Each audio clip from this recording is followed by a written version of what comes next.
नमस्कार मित्रों, आइए आज हम चर्चा करते हैं 8 चिरकाल से जीवित रहने वाले प्राणियों के बारे में। 8 चिरंजीवी।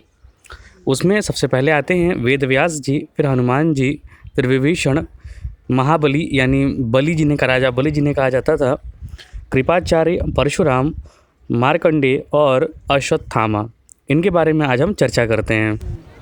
अश्वत्थामा बलिर्व्यासो हनुमानाश्च विभीषणः कृपः परशुरामश्च सप्त एते चिरजीविनः सप्ततान् स्मरन् नित्यं मार्कण्डेय तथाष्टमं जीवेदवर्षशतं सोऽपि सर्वव्याधि विवर्जितम्।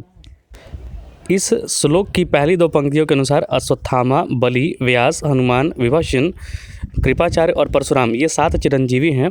उसके बाद अगली पंक्तियों का अर्थ यह है कि इन 7 के साथ मार्कंडेय ऋषि के नाम का जप करने से व्यक्ति निरोगी रहता है और लंबी आयु प्रदान करता है।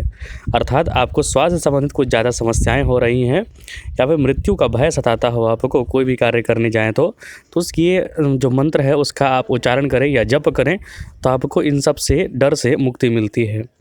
हनुमान जी को माता सीता ने अजर अमर गुण निधि सुत हो हूँ, मतलब कि सुत मतलब पुत्र, हे पुत्र तुम अजर अमर और गुण निधि के खान हो, ऐसा करके आशीर्वाद दिया था। अश्वत्थामा को आप जानते हैं ये गुरु द्रोणाचार्य के पुत्र थे और इनको श्राप मिला हुआ था क्योंकि कृष्ण भगवान ने श्राप दिया था कि तुम पृथ्वी पर इसी तरीके से भटकते रहोगे, क्योंकि उन्होंने क्रूर कर्म काम किया था, ब्रह्मास्त्र का संधान किया था लेकिन ब्रह्मास्त्र उन्हें वापस खींचने नहीं आता था।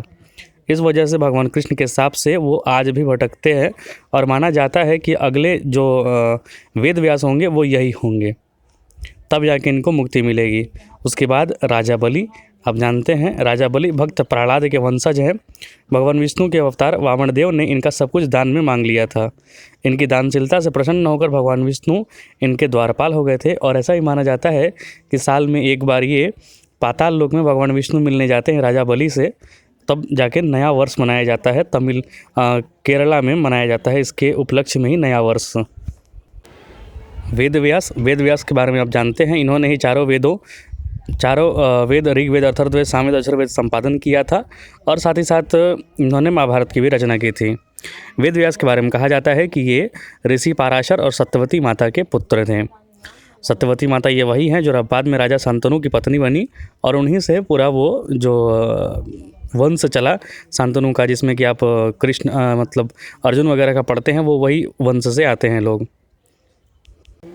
वेद व्यास ने ही 18 पुराणों की रचना की थी और वेद व्यास एक पदवी का नाम है जो आज भी व्यास पीठ गद्दी मानी जाती है, तो उसी पदवी में वो वेद व्यास थे और उनका नाम था कृष्ण द्वैपावन। उसके बाद हनुमान जी के बारे में हम जानते हैं कि वो भगवान शिव के आशीर्वाद से, क्योंकि भगवान शिव के ही अंशावतार माने जाते हैं, रुद्र अवतार माने जाते हैं वो, तो राजा अंजना और केसरी माता के केसरी और राजा रानी अंजनी माता के गर्भ से ये जन्म लिए थे और सीता माता ने इन्हें आशीर्वाद दिया था, अजर अमर गुण निधि सुत हो।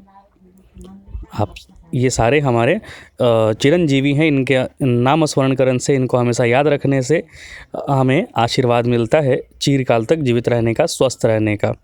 विभीषण के बारे में आप जानते हैं, विभीषण का वर्णन द्वापर काल में भी हुआ था जब दिग्विजय पर निकले थे पांडव। दिग्विजय मतलब कि संपूर्ण राजाओं को जीतने निकले थे, तो जो दक्षिण में गए थे सहदेव, तो सहदेव को राजा विभीषण ने दिया था, कर दिया था, टैक्स दिया था। फिर कृपाचार्य हैं, कृपाचार्य को भी चिरकाल तक जीवित रहने का आशीर्वाद मिला था। परशुराम, भगवान परशुराम के बारे में आप जानते ही हैं, आज भी जीवित हैं भगवान परशुराम, क्योंकि इनका उल्लेख रामायण काल में भी आता है और इनका उल्लेख द्वापर काल में भी आता है।